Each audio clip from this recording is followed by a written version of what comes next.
what our members had to fight in the 4 years before de Blasio. With a national policy, both from Bush, and as much as I love our current president, and I do, and he does not get the credit he deserves for the economic recovery. When Brian Sandoval talks yesterday about how we have had an economic recovery in Nevada, that would not have happened without the stimulus plan from Barack Obama, which we only got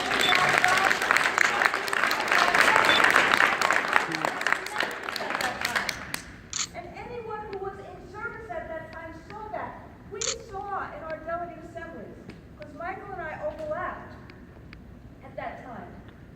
Every month, I used to ask people, okay, who knows someone who has lost their job? And more and more and more people in New York got up. Thousands and thousands of jobs ripped out by recession caused by greed. And don't ever forget that Donald Trump rooted for that housing recession. That housing recession that caused more damage in Nevada than probably anything else. And when someone says to you, oh, he's so into being the workers' champion or the middle class champion, even at the debate, he said it was good business to root for a housing crisis. His business versus everyone else in this. That's what Michael did on this. And it was the solidarity of the UFT. There was a sense that, yes, sometimes you take one step forward, 2 steps back, then 3 steps forward, and Michael's a great dancer. And now, if you talk to anybody in New York City, between the work that our members, Michael, have done, and the change in the federal law that we've gotten done, all of a sudden, again, the work we've tried to do. You know what works in schools? You take care of kids' well-being, particularly when 50% of our kids are poor. You engage in powerful instruction. You build the capacity and respect of the workforce. You don't just throw them the keys and say, go do it. Not even 90s believes you just don't do it. And we haven't forgotten it. And the work that's been done to grow career tech ed programs, which is Michael's baby. The work that's been done to create community schools under the auspices of the UFT, where every single of those schools have actually seen huge growth, better growth in academic achievement than the other schools. That's the work of the UFT. And in exchange for these things, isn't it only right that our members are treated with dignity and respect?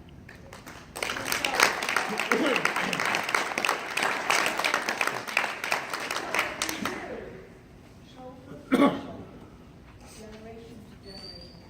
That's why our local, sorry to all the other people who are not in our local, I'll get to you in a second, but that's why our local is so special. That is why our local is, in some ways, the soul of the state. And I will never, ever, ever, ever, ever forget it. So, Richie, thank you for having both of us here at the same time.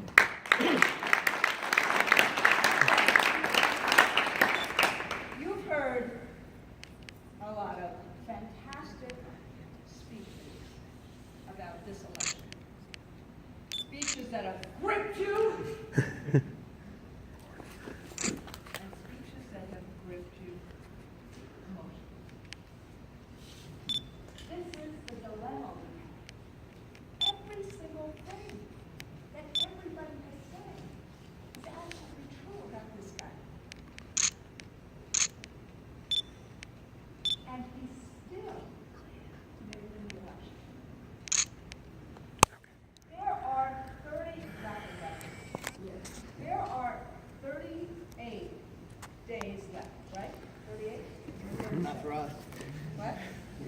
Oh, so the final Yeah, decision no, is and 30 days. early voting starts October 22nd, here, right? Yeah. 21st, 22nd. 22nd. 22. So, and early voting has started in other places. These days between now and November 8th are going to be really ugly. They're going to be even uglier than they've already been. Because what Donald Trump has to do is he has to make the country hate itself. He has to create more fear and more schmear, and I'm not talking about schmear on a bagel. He has to create this in such a way that people are at each other's throat. And think about it. Right before two things that happened in the last 2 months, 3 months. And sorry to be the social studies teacher, sorry. But right before the Democratic Convention, and right before the first debate, see how close the polls got. Because every single day, he doesn't go out and talk to people, person to person. That's not the way he does things. The way he does things is they have what they call the alternative right, Breitbart, David Duke, the Nazi supremacists. Shall I go on? Every day, these folks in their organs go out and say, "Your right to hate. Your right to hate. Your right to hate." And the person you should hate in this state is Catholic and Hillary. In Pennsylvania, it's Katie McGinty and Hillary. Getting my drift? This notion that she doesn't have stamina, this notion that that a Miss Universe beauty winner should not ever gain weight. At the very same time, I do love, I'm sorry, I have to say this, I do love that two men have made these arguments who are very, very, very well endowed in so many different ways, who are talking about a woman gaining weight. All of it is about one thing. Because this guy is smart. He's dangerous. He's a demagogue. He's a narcissist. God only knows what else he is. But he's smart. All of this is about trying to make sure that in the referendum this year of whether the United States is willing to have, to have a woman president, they want people to walk into the ballot box and say, no. And that's why the election is so close. And the other reason the election is so close, and it actually stems from something we have fought for a long time, is the fact that it's not just millennials that are not engaged. It's the fact that the American dream feels distant. There used to be one kind of theology in America that regardless of where you started, we all kind of sort of believed, which was if we worked hard, we'd be treated fairly. And the generation that comes after all of us, between child care costs, college debt, and the fact that until this year, wages hadn't gone up for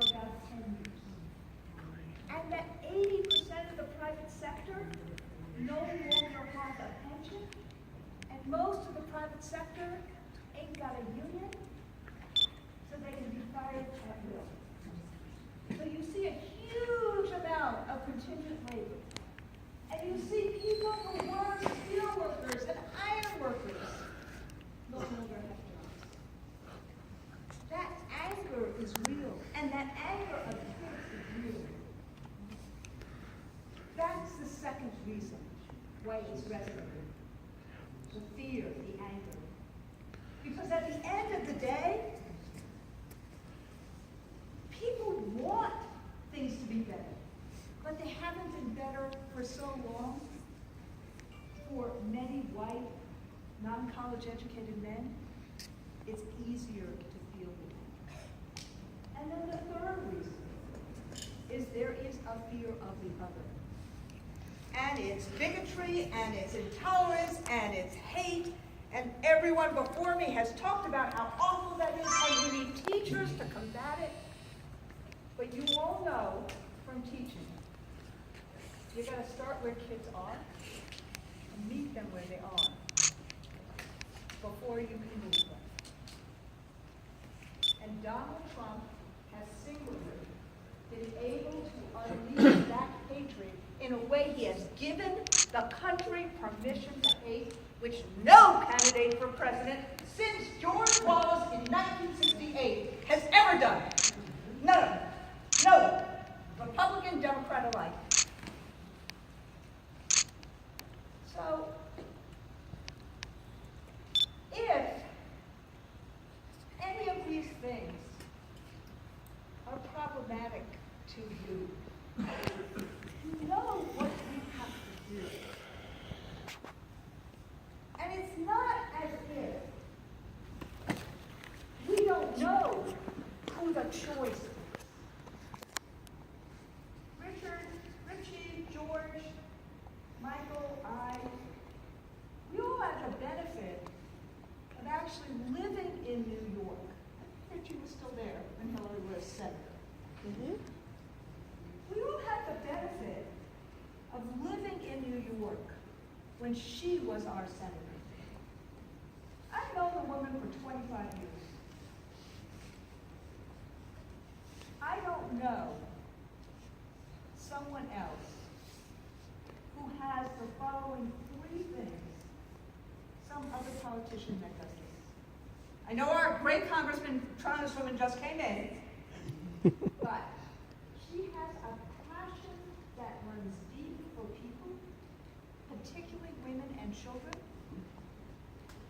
She is smart as a whip. Don't you ever go into a meeting with her and not be prepared. Just like she prepared for the debate, that's how she prepares all the time. On any issue, even the issues you've known for 30 years.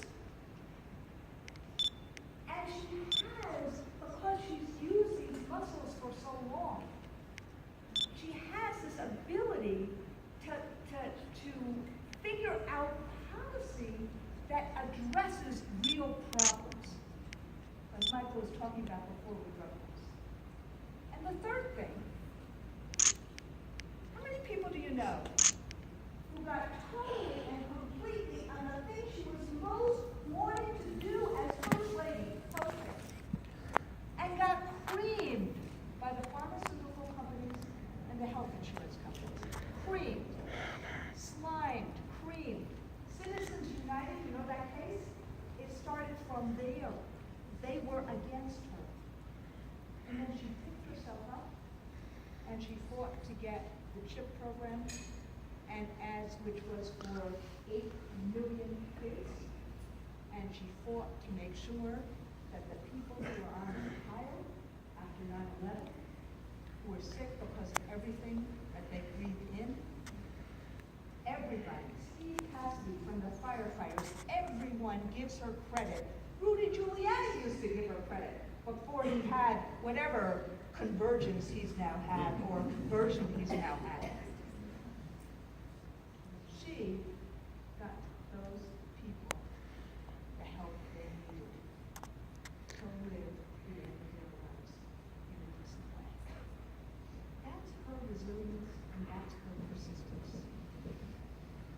And I can go on and on about her plans, Well, you've heard enough speeches. But let me just say one of them. From 2008, she has figured out policies. You hear Trump talking about how he wants to deregulate everything, let the market decide.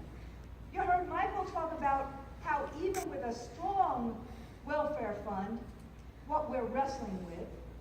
I see it all across the country where we don't have those kind of strong welfare funds. You see it when one of your drug costs all of a sudden costs $500 and you need it. How do you afford it? Right? I'm not talking just about the copay. I'm talking about, say you can't take the generic. Your doctor has said, no, you have to take this one. We know these discussions. I have them with my father all the time. What she wants to do is make sure there are regulations that require that drug companies negotiate. That we could actually figure out how to use the market to get us what we need. So that people have affordable drug costs. She wants to figure out that, remember what I said about child care costs and student debt? Student debt is the number one debt, $1.3 trillion in this country. Child care costs is the second largest cost for most young families. If you cap child care costs at 10% of your income, and if you make sure that no one has to pay tuition, like we didn't have to pay tuition at City University well before I went to college. For families that make $125,000 or under, all of a sudden you are starting to give young families and millennials the shot at life that the labor movement has given us. And speaking of that, it's not just in Nevada that she says, when unions are strong, America was strong. She knows, just like when she supported AFT as a senator, that we need to have a strong labor. Think about the policies, how they are directly affecting people's lives. That's what she's proposing. And our economics, I'll just let Moody's talk about it, not me. Moody's, the guy who advised John McCain, said her plan, not just Krugman, not just Stiglitz, not just the economists we believe in, and there's no economist that he has had that has said anything other than Moody's. Because you know, if there were, he'd be doing gazillions of ads now. Moody's says her plan will create 10 million jobs. His plan is a required plan and will put us back in the march. But the things, and I'll end with this, that is so unbelievable to me is that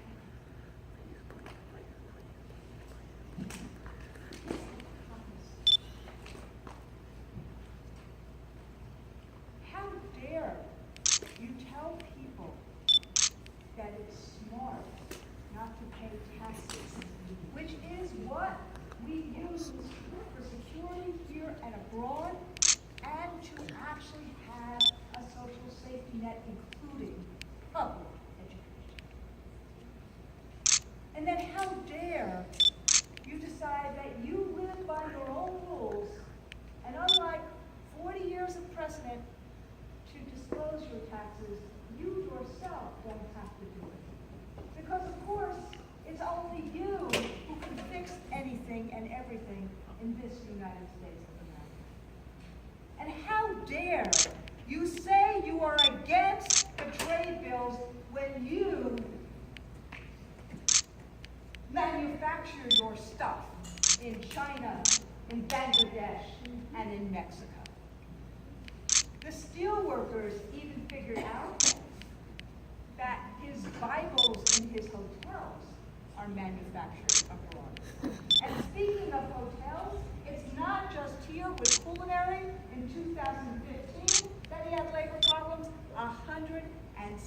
62 filings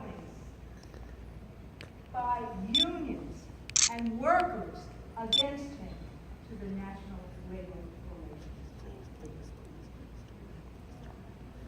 So, my friends, if we don't want a president who gets unhinged when a Gold Star Muslim father just asks him if he's read the Constitution, or when somebody reveals the cruelty that he's had to a Miss Universe pageant winner.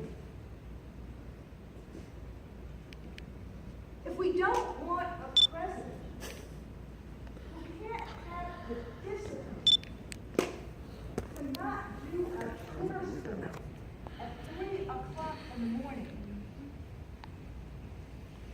if we don't want a president who doesn't even prepare for a debate that 85 million people are going to see, if we don't want a president who uses hatred as his currency, and who doesn't care about rules and regulations, whether it applies to his foundation or anything else. If any of these things are things that we say, no, we don't want, that's not what we want in America. This is what I'm asking you. And Richie did this in the primary, and Michael's done this, and our members are doing this all over the nation. This month is our time to act. Not just to vote. Everybody here is going to vote. You wouldn't be here if you weren't. But if those things are not the America you want, I know you. Those of you I don't know personally, I know who you are and what you can do. Get on the phone, talk to people. Meet them not at their anger, but at their aspiration. That's what underlies the anger for millennials, for white working class folk. And you, like I, for those of you who lived in New York, you know what's in Hillary's heart. You know what's in her brain. You know what's in her soul. This is an election, as Michael said, about the soul of the country. It will be decided in a really close way. We can make the difference. And I am begging you to do everything you can do in the next month to get that vote out.